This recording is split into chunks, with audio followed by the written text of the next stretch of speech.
Hello everyone, I'm Dr. Emilia Bertolo and I'm a principal lecturer in chemistry at Canterbury Christ Church University in the section of Natural and Applied Sciences. This is the first of a series of videos dedicated to redox chemistry. Over these videos we will be covering quite a few concepts. We're going to describe what redox reactions are and the basis of redox reactions.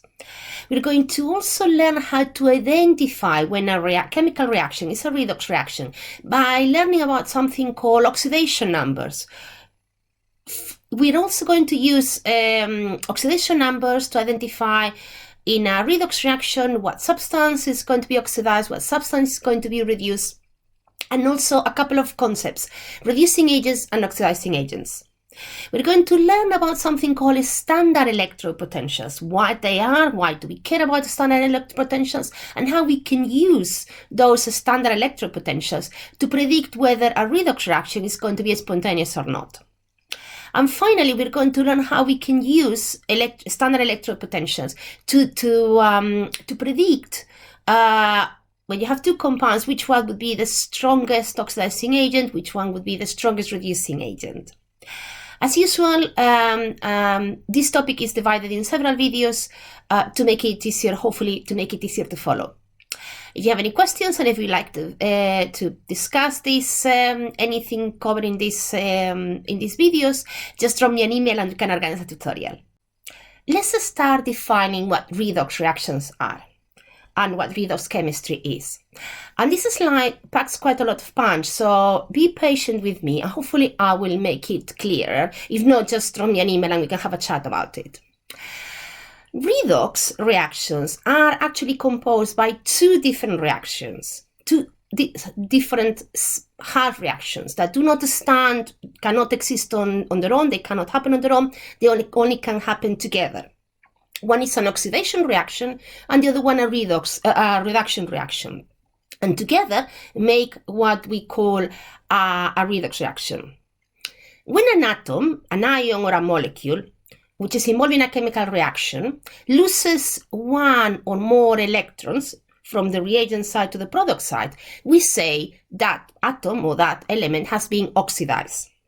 And when an atom, an ion or a molecule, when it's involved in a chemical reaction, gains electrons from the reagent side to how it appears in the product side, we say it has been reduced. Those two processes happen at the same time, as that's how you have a redox reaction. Let's have a look at the reaction in the screen, which is combining sodium atoms in solid state with chlorine gas, Cl2, to produce sodium chloride, and I've written it in ionic form just to make it easier to spot. So let's first have a think about sodium.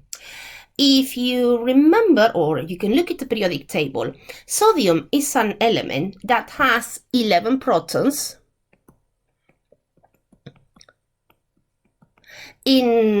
as the atomic number. That means it has 11. The atomic number of sodium is 11. That means it has 11 protons in the nucleus. In neutral state, like it is there, sodium with no charges positive or negative, that means it's going to have 11 electrons in the electronic cloud. So you have your sodium atoms that have 11 protons in the nucleus and 11 electrons in the electronic cloud. If we look at the product side, look at how it appears. You still have the two atoms of sodium, but now it says sodium plus. What does that mean? Remember, in a chemical reaction, the nuclei never come into contact. That never changes. What changes is the number of electrons that are in the electronic cloud, specifically in the outer shell. So if I look at my sodium plus, that's the cation sodium, the sodium ion, the fact that I have a plus there indicates for me that I still have 11 protons in the nucleus because, well, it is an atom of sodium and that's what sodium does. It has 11 protons in the nucleus, but in the electronic cloud, one of those protons is no longer compensated by electrons. So it cannot have 11 electrons, because if it had 11 electrons, there will be no proton that was not compensated with an electron. the fact that it has a plus sign, it means that each of those sodium atoms, you have 2 of them, each of them will have 10 electrons. And that will give me that plus there. It will give me that each of those sodium atoms, 2 of them, that each of those 2 sodium atoms is no longer an atom. Now it's a positive ion, and it has become positively charged. It has become positive by losing 1 electron of its outer shell. So if I look at my definition of when an atom, an ion molecule loses electrons in a chemical reaction, we say it has been oxidized. I will say, oh, sodium has been oxidized, because from the reagent side to the proton side, I can see that it has lost, in this case, 1 electron. Now let's look at what happens to the chlorine. We have chlorine in the form of molecule dichlorine or chlorogas. So we've got the chlorine atom as Cl2, so 2 atoms of chlorine in the reagent side. And if I look at each of those atoms of chlorine independently, each of them, there are 2 of them forming this compound, and this is the bond, but each of them will have 17 protons in the nucleus. And I know that because if you go to the periodic table, if you look at the periodic table, you will see that the atomic number for chlorine is 17.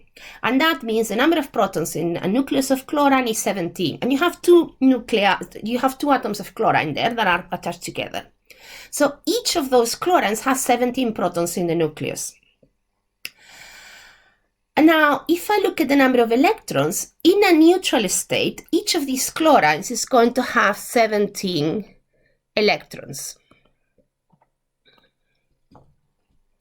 And because each of them has 17 protons in the nucleus and 17 electrons in the electronic cloud, when you put them together, they share electrons, they make a bond, but overall, that's where it doesn't have charge. That molecule Cl2 doesn't have a charge, positive or negative, because they're all compensated. The protons in the nucleus and the electrons in the electronic cloud are compensated, and that's why you end up with a charge of 0. That's a neutral molecule. Now, let's have a look at how our chlorine is on the product side.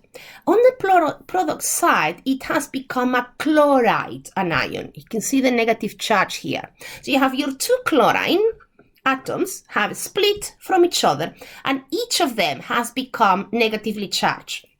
What does it mean? Well, if I think of the nucleus hasn't changed. You still have the 17 positive charges in the nucleus, because that's what makes it chlorine. The fact that it has the atomic number is 17, it has 17 protons in the nucleus, but the number of electrons has changed. Each of these chlorines they are now split, has gained 1 electron. So if before it had 17 electrons, if it has gained an electron, now each of those chlorines, you have 2 of them, ends up with 18 electrons. So if I look at how the chlorine is from the reagent side to the product side, I see that the chlorines in the product side have become negatively charged. They have become chloride anions. So we say that because it has gained electrons, that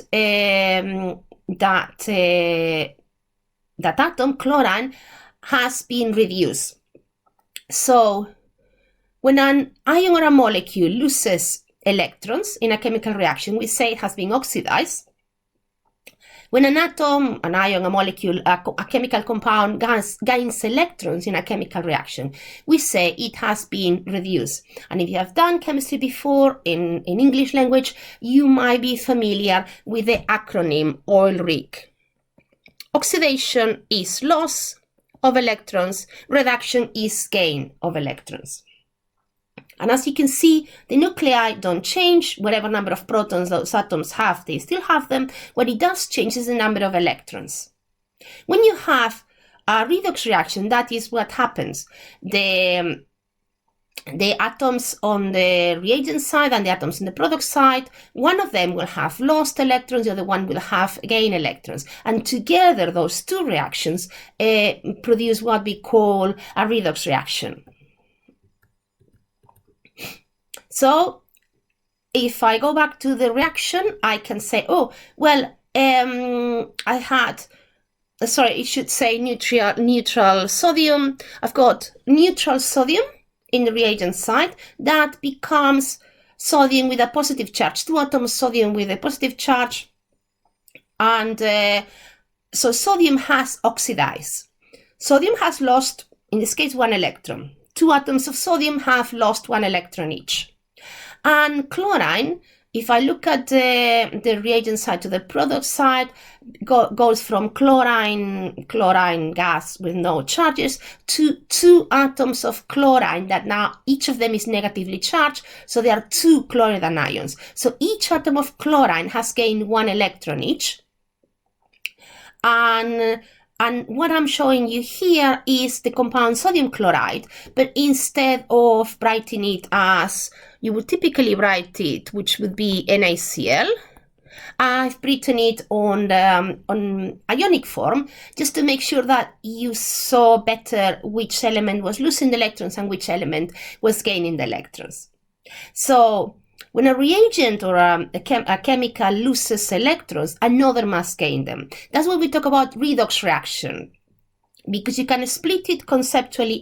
Or one element, or one molecule, one ion loses electrons, it becomes oxidized. The other element, atom, molecule gains electrons, it has been reduced. But for one to lose electron, the other one must gain them. For one to gain electrons, another one must lose them. So oxidation and reduction always go together as a pair, and we talk in overall as we talk about a redox reaction.